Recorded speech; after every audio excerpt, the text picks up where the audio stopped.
एक तो हमारी स्किन में मेलानिन एक सब्सटेंस है जो कि हमें ब्राउन बनाता है, ठीक है, या काला करता है। तो जब आप सूरज में जाते हैं तो हमारा एक बॉडी में एक प्रोटेक्टिव मैकेनिज्म ऑन हो जाता है जिसमें वो ज़्यादा मेलानिन बनाना शुरू कर देता है। कि अल्लाह ताला ने प्रोटेक्शन रखी है ताकि आपको स्किन कैंसर्स या यूवी रेज की वजह से, सूरज की शुआओं की वजह से कुछ एजिंग ना आए और जो है स्किन कैंसर्स ना हो पाएँ। तो उसकी वजह से रंग वाकई काला होता है, मेलानिन की प्रोडक्शन बढ़ जाती है। ओके जी। तो उसकी वजह से आपका चेहरे का रंगत जो है वो मुतासिर होती है, लेकिन वो प्रोटेक्टिव है, वो अल्लाह की तरफ से एक मुदाफ़ती निज़ाम है जो अल्लाह ने बनाया हुआ है, लेकिन हम उसे कहते हैं कि this is suntan. Okay, this is suntan. अच्छा डॉक्टर साहब ये बताइएगा, जब सन टैन हो जाता है तो बाहर के मुल्कों में सन टैन को बहुत अच्छा समझा जाता है, हमारे मुल्कों में ये कहा जाता है कि वो चेहरे की रंगत कुमला गई है, मुतासिर हो गई है, तो ये कॉन्सेप्ट चेंज किया जा सकता है या सन टैन अगर हो गया तो उसको कैसे रिकवर किया जाए? Sorry, you're with me? जी आपके लिए जी डॉक्टर साहब। Sorry, repeat करें, sorry. मैंने आपसे ये कहा है कि हमारे बाहर के मुल्कों में सन टैन बहुत आम है, बहुत कॉमन है और उससे अच्छा भी समझा जाता है, लेकिन हमारे मुल्क में अगर सन टैन हो जाए तो उस पर अजीब तरह के नाम दिए जाते हैं, तो क्या सन टैन से जल्दी रिकवरी पॉसिबल है? देखिए, उनकी स्किन टाइप जो है वो फेयर है, हमारे यहाँ थोड़ी सी ब्रिटिश है, ठीक है? Okay. तो हम लोग ज्यादातर फेयर स्किन की तरफ जा रहे होते हैं ठीक है। और वो हमारी स्किन की तरफ आ रहे होते हैं, लेकिन अगर आइडियल, अगर आप स्टैटिक बुक्स में देखें तो हमारी स्किन सबसे ज्यादा जो है आइडियल होती है। अब इसको कम कैसे किया जा सकता है? By using all these product. अब एक बात डॉक्टर साहब ने कही कि आप मॉर्निंग सन बाथ ले सकते हैं जो आपके लिए इफेक्टिव है, विटामिन डी आप उसे ले सकते हैं, शाम वाली आप ले सकते हैं, लेकिन आप इसको कम नहीं कर सकते। 10 बजे से लेके 3 बजे डॉक्टर साहिबा ने कहा कि बाहर ना निकले, लेकिन जो वर्किंग है वो कैसे इसको करेंगे? Bye using a good protection. आप कोई हैट ले सकते हैं, औरतें जो है स्कार्फ ले सकती हैं, इसको इस तरह हम कम कर सकते हैं और by using a good sunscreen. Alright जी सर, से हम इसको कम कर सकते हैं। दूसरी जो सबसे इंपॉर्टेंट है हेल्थ के पॉइंट ऑफ व्यू से कि आपका जो फेस है वही है जो आपके अंदर है, ठीक है। तो मैं समझता हूँ कि डिटॉक्सिफिकेशन जो है वो एलिमेंट बहुत ज़्यादा इंपॉर्टेंट है। अगर आप अपनी बॉडी को डिटॉक्सिफाई नहीं करेंगे तो कभी भी आप अच्छी ग्लोइंग हेल्दी स्किन नहीं ले सकते। ये तो पूरी रिसर्चेस में साबित हैं कि उसमें 2 चीज़ें करें। जैसे हम बताते हैं कि आपका लिवर डिटॉक्सिफाई करता है तो रात 11 बजे से लेकर 3 बजे तक अगर टाइट स्लीप लेते हैं तो उस दिन की डिटॉक्सिफिकेशन आपका लिवर कर देता है। और आपका जो गट हेल्थ है वो बहुत ज़्यादा इंपॉर्टेंट है। आप कॉन्स्टिपेटेड बिल्कुल ना हो, अपनी गट हेल्थ पे बहुत ज़्यादा तवज्जो दें और इसमें सैलड्स और दूसरी इनकी हेल्दी चीज़ें यूज़ करें। एक चीज़ गट हेल्थ पे बहुत तवज्जो देनी। उसके बाद जो पानी का इंटेक है, हम जैसे कहते हैं कि वाटर एज ए मेडिसिन, अगर इसकी आप यूजेज को समझ जाएं कि वाटर एज ए मेडिसिन आप लें, लिटरली मैं आपको बताऊं आपकी स्किन की प्रॉब्लम्स आपको 80% होएंगी नहीं। एक तो गट हेल्थ को सही रखें, दूसरा आजकल के दिनों में तो बहुत ही जबरदस्त है कि नीम गर्म पानी आप लें और इसका जो लेने का तरीका है हम बार बार ये बताते हैं कि आप उसको सिप सिप करके लें। जितने ज्यादा सिप घूंट करके जी घूंट घूंट करके पिएंगे, जितने घूंट लेंगे आपका जो उनकी स्लाइवा है मुंह के अंदर वो डेफिनेटली आपके स्टमक को और आपके डाइजेस्टिव सिस्टम को ठीक रहेगा, आपकी गट हेल्थ बहुत अच्छी रहेगी।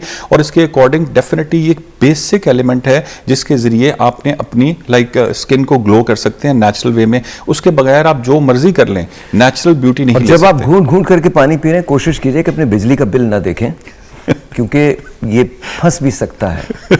दुनिया में 2 किस्म के घूंट एग्जिस्ट करते हैं, एक जो प्यास बुझाने के लिए होती है और दूसरी जो सब्र के घूंट होते हैं। तो अगर आप सब्र के घूंट पी रहे हैं तो हम सब एज पाकिस्तानी पीते ही हैं। हम महंगाई देखते हैं, हम इन्फ्लेशन देखते हैं, हम आटे की कीमत देखते हैं, हम बिजली के बिल्स देखते हैं, तो सब्र के घूंट पीते हैं। इसलिए घूंट घूंट करके तो हम बहुत अरसे से पी रहे हैं।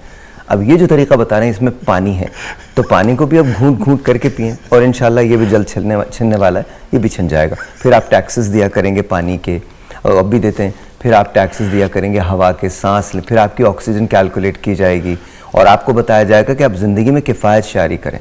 70-75 साल से हम किफ़ायत शारियाँ बरत रहे हैं, लेकिन कभी भी ये नहीं कहा जाता कि यार ये जिम्मेदारी है, हम कुछ बेहतर कर देंगे तो वो नहीं बेहतर, तो वो नहीं बेहतर होगा। डॉक्टर साहब आपकी तरफ आता हूँ।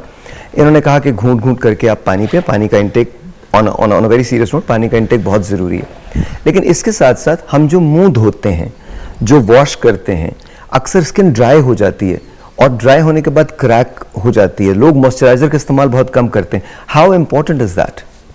अच्छा, सबसे पहले तो ये बहुत ज़रूरी है कि बहुत ज़्यादा मुंह धोना चेहरे के लिए अच्छा नहीं है। आपने बहुत ज़्यादा साबुन से मुंह नहीं धोना, आप प्लेन वाटर से जितना मुंह धोएंगे उतना आपका ऑयल जो है वो महफूज रहेंगे। ठीक है। तो एक तो एजिंग जल्दी नहीं आएगी। और ठंडे पानी से धोना चाहिए मुंह? ठंडे पानी से ठंडे धोना पानी से, चाहिए, ठीक। ठंडे पानी से शावर लेना चाहिए, ठंडे पानी से बाल धोने चाहिए और ठंडे पानी से ही चेहरा धोना चाहिए। ठीक है। ठीक है। और ठंडे पानी से बाल भी धोने चाहिए? बाल भी ठंडे पानी से ओके, धोने वजह? चाहिए। वजह ये होता है कि उसमें भी आपका मॉइस्चर जो है ना वो प्रिजर्व रहता है, वरना dry हो जाता है। एज अ टोनर काम करता है ओके, ठंडा ठीक है। पानी, आपके पोर्स क्लोज करता तो है इस skin के मौसम में ऊपर। ठंडे पानी से धोएं?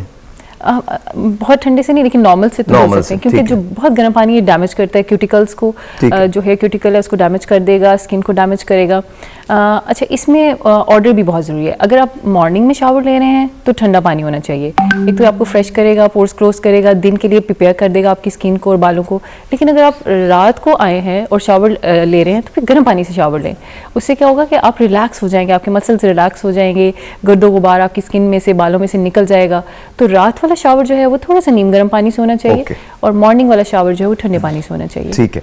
अच्छा, स्किन की बात करें तो डॉक्टर साहब ने कहा कि जी बहुत ज़्यादा धोने नहीं चाहिए, अगर मुंह को धोएं तो भी आप जाहिर है ठंडे पानी से धोएं और अच्छी किस्म का मॉइस्चराइजर जो है उसका इस्तेमाल ज़रूर करें। जी, मॉइस्चराइजर का बात करना बहुत ज़रूरी है। मॉइस्चराइजर्स हम बड़े अरसे से यूज़ कर रहे हैं, एक्लूसिव मॉइस्चराइजर्स, जिसमें पेट्रोलेटम बेस्ड मॉइस्चराइजर्स हैं, जैसे हम वेजलीन कहते हैं। हाँ। अच्छा, ये बात बताना लोगों को बहुत ज़रूरी है कि जब आप बहुत एक्लूसिव मॉइस्चराइजर यूज़ करते हैं जो आपकी स्किन के ऊपर एक थिक लेयर लगा देता है, वो आपकी स्किन का मॉइस्चर सारा एब्जॉर्ब कर लेता है अपने अंदर। तो Okay. आपकी स्किन ड्राई हो जाती है और आपकी स्किन डिपेंडेंट हो जाती है मॉइस्चराइजर के ऊपर।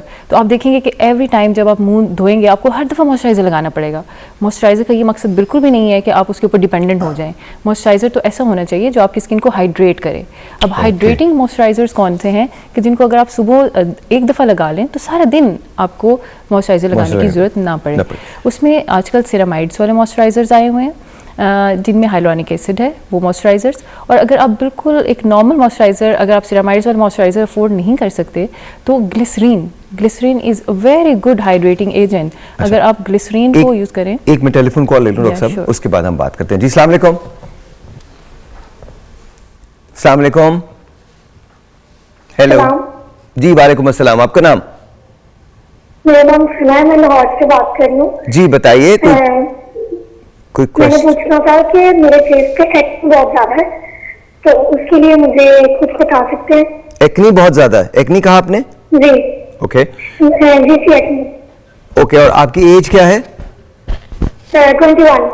21। आप होल्ड कीजिएगा, डॉक्टर शुमाइला आपकी तरफ आता हूं। ये बताइएगा, एक्नी बहुत ज्यादा है और 21 इयर्स की एज है, तो क्या करना चाहिए?